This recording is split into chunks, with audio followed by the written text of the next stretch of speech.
Very good morning, my dear students of class 12th. The story of Anar, chapter number 5 by Kate Chopin is going on. Here, you please open page number 55 and start from here. Put your finger here, try to understand. If there is any problem, please ask me. Now, what is the scene out of the room where Mrs. Millard was sitting? There were patches seen outside of the room. There were patches of blue sky showing here and there through the clouds that had met and piled one above the other in the west facing her window. The patches are blue sky showing here and there. There were clouds. There through the clouds that had met and piled. The clouds were piled up, one above the other in the west side, facing her window. She sat with her head thrown back upon the cushion of the chair. She sat comfortably, quite motionless,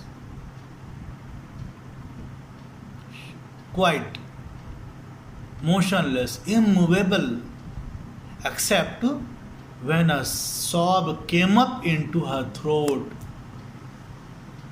and shook her, as a child who has cried itself to sleep continues to sob in its dreams. Have you seen any baby, any child who cries itself in his or her sleep and sobs in the dream? Sob in his or her dreams. Have you seen? No or yes? Okay. She was young with a fair.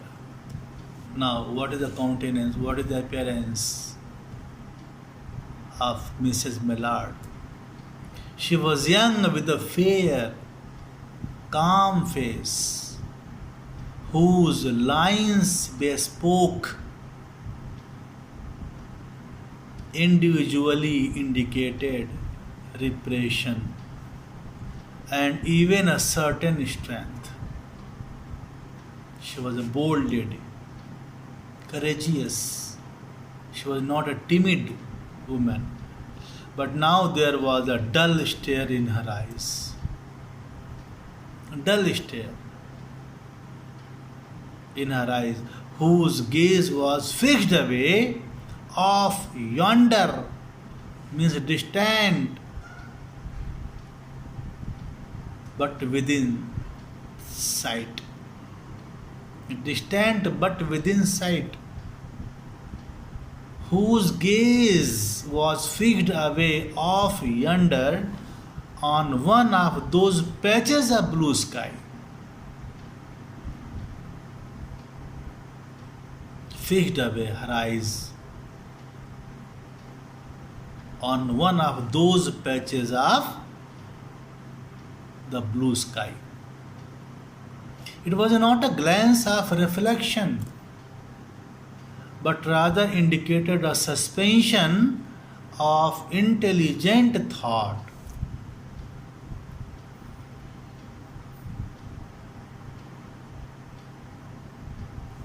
An intelligent thought came to her mind. Though she was looking at the patches of the clouds, but some intelligent idea came to her mind. There was something coming to her,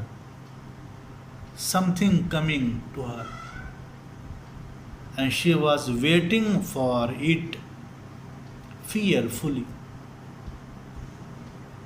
What was it? She did not know.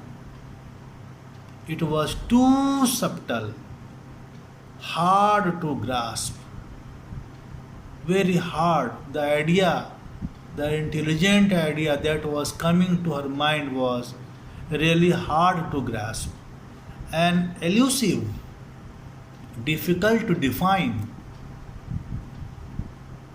to name. She was unable to give the name. What idea, what intelligent idea was coming to her mind that was nameless?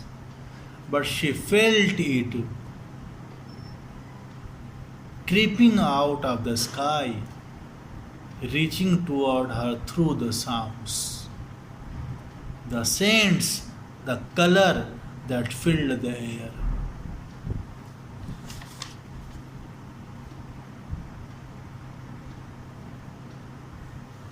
Now, her bosom thoughts rose and fell tumultuously, involving very strong feelings.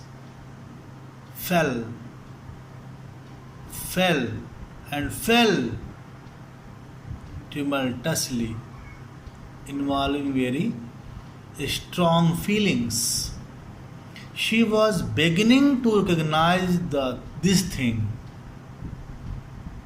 She was beginning to recognize this thing that was approaching to possess, approaching to control, approaching to control her. And she was striving, she was trying hard to beat it back with her will. She did not want to accept that idea. As powerless as her two white, slender, thin hands would have been. Example has been given by the author. When she abandoned herself, a little whispered word escaped her slightly parted lips. She said, her lips said something. She said it over and over under her breath. The voice was not coming out from her mouth. She said it over and over under her breath.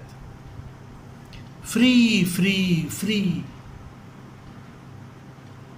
That was the actually idea that was actually coming in her mind.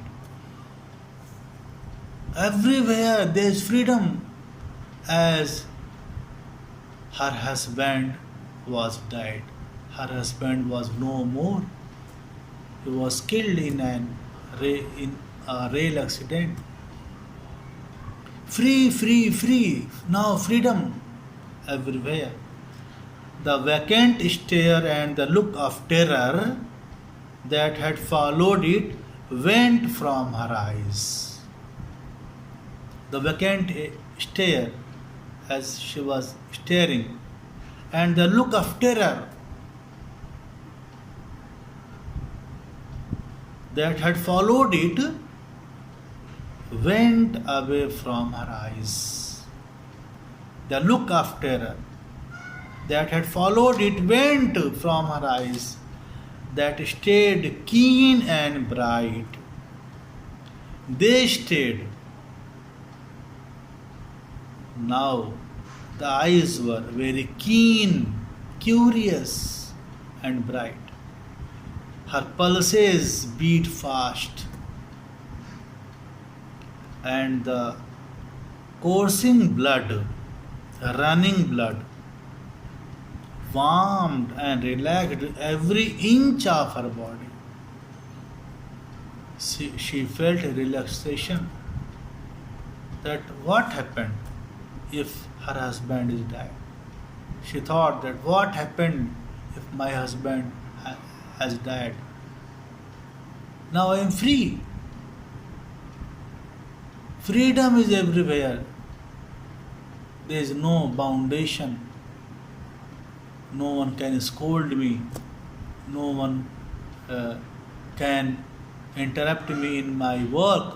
Whatever I can do now.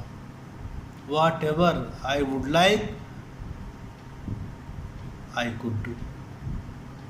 And what happened after that, you will study in my next video. Thank you so much, students.